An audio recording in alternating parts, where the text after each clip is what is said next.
Hi friends, welcome back to my channel Farda smart home. ഞാൻ ഇന്നിവിടെ വന്നിട്ടുള്ളത് cornflour വെച്ചിട്ടുള്ള ഡിസേർട്ടിൻ്റെ റെസിപ്പിയുമായിട്ടാണ്. അപ്പോൾ എങ്ങനെയാണ് ഡിസേർട്ട് തയ്യാറാക്കുന്നത് നമുക്ക് നോക്കാം. അതിന് മുന്നേ എൻ്റെ ഈ ചാനൽ നിങ്ങൾ ആദ്യമായിട്ടാണ് കാണുന്നതെങ്കിൽ അതൊന്ന് സബ്സ്ക്രൈബ് ചെയ്യണേ. തൊട്ടപ്പുറത്തുള്ള ബെല്ലൈക്കൺ കൂടി പ്രസ് ചെയ്യുമ്പോൾ ഓൾ എന്ന ഓപ്ഷൻ കൂടി സെലക്ട് ചെയ്യാൻ മറക്കല്ലേ. അപ്പോഴേ ഞാനിടുന്ന വീഡിയോയുടെ എല്ലാ നോട്ടിഫിക്കേഷൻ കറക്റ്റായിട്ട് കിട്ടും.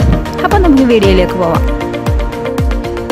അതിനുവേണ്ടി ഞാനിവിടെ എടുത്തിട്ടുള്ളത് 1.5 കപ്പ് പഞ്ചസാര, 2 ടേബിൾ സ്പൂൺ കോൺഫ്ലവർ പൊടി, 1/2 കപ്പ് ചോക്ലേറ്റ് ഗ്രേറ്റ് ചെയ്തത്, 2 table spoon custard powder, 1 litre പാല്. പിന്നെ ഇതൊരു 2 ലെയർ ഡിസേർട്ടാണ്. അപ്പോൾ നമുക്കിതിൻ്റെ ഫസ്റ്റ് ലെയർ തയ്യാറാക്കാം. അതിനുവേണ്ടി ഒരു പാനിലേക്ക് നമുക്ക് 2 ടേബിൾ സ്പൂൺ കോൺഫ്ലവർ പൊടി, 1/2 കപ്പ് ഗ്രേറ്റ് ചെയ്ത ചോക്ലേറ്റ്,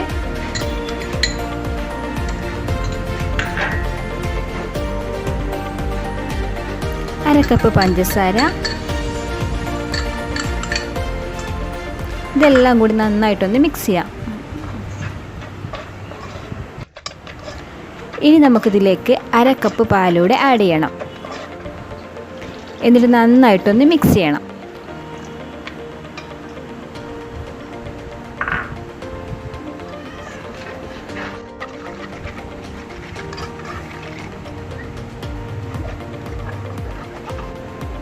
ഇനി ഇതൊന്ന് സ്റ്റൗവിൽ വെച്ചിട്ട് നമുക്ക് കുറുക്കിയെടുക്കാം. അടി കട്ട പിടിക്കാണ്ട് വേണം കുറുക്കിയെടുക്കാൻ. ഇളക്കിക്കൊണ്ടേയിരിക്കണം.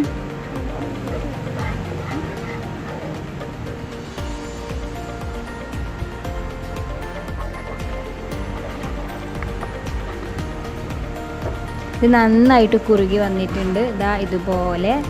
അപ്പോൾ നമ്മളെ ഫസ്റ്റ് ലെയർ ഇവിടെ റെഡിയായി. ഇത് നമുക്കിനി ഫ്രിഡ്ജിൽ വെച്ച് തണുപ്പിക്കണം. അതിന് വേണ്ടി ഒരു ഗ്ലാസ് ബൗളിലേക്ക് നമുക്ക് ഒഴിച്ചു കൊടുക്കാം.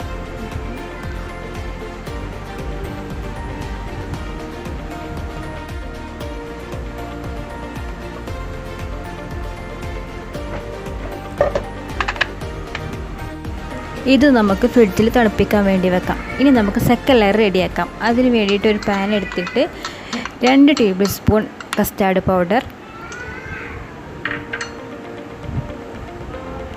1/2 കപ്പ് പഞ്ചസാര, 1/2 കപ്പ് പാലൂടെ ചേർത്ത് കൊടുക്കാം.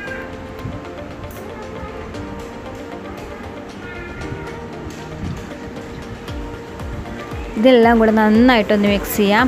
ഫസ്റ്റ് ലെയർ തയ്യാറാക്കിയതുപോലെ തന്നെ ഇത് സ്റ്റൗവിൽ വെച്ച് കുറുക്കിയെടുക്കണം. അടി കട്ട പിടിക്കാതെ തന്നെ കുറുക്കിയെടുക്കണം.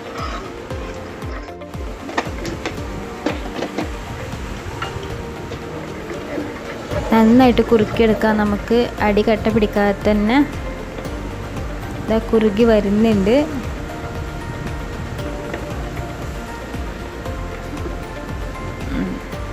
ഇനി ഫ്ലെയിം ഓഫ് ചെയ്യാം. ഇതാ ഇതുപോലെ റെഡി ആയിട്ടുണ്ട്. ഇനി നമ്മൾ ഫ്രിഡ്ജിൽ തണുപ്പിക്കാൻ വെച്ചിട്ടുള്ള ഫസ്റ്റ് ലെയർ എടുത്തിട്ട് വരാം. അതിന് മുകളിലേക്ക് ഈ സെക്കൻഡ് ലെയർ ഒഴിച്ചു കൊടുക്കാം.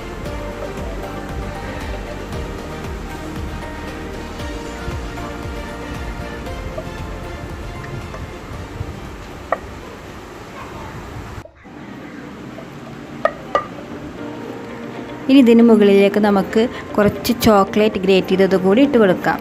ഇതൊന്ന് ഡെക്കറേറ്റ് ചെയ്യാൻ വേണ്ടിയിട്ടാണ്. അതിനുശേഷം ഇതൊന്ന് ഫ്രിഡ്ജിൽ വെച്ച് നന്നായിട്ട് തണുപ്പിച്ചതിന് ശേഷം നമുക്ക് കഴിക്കാം.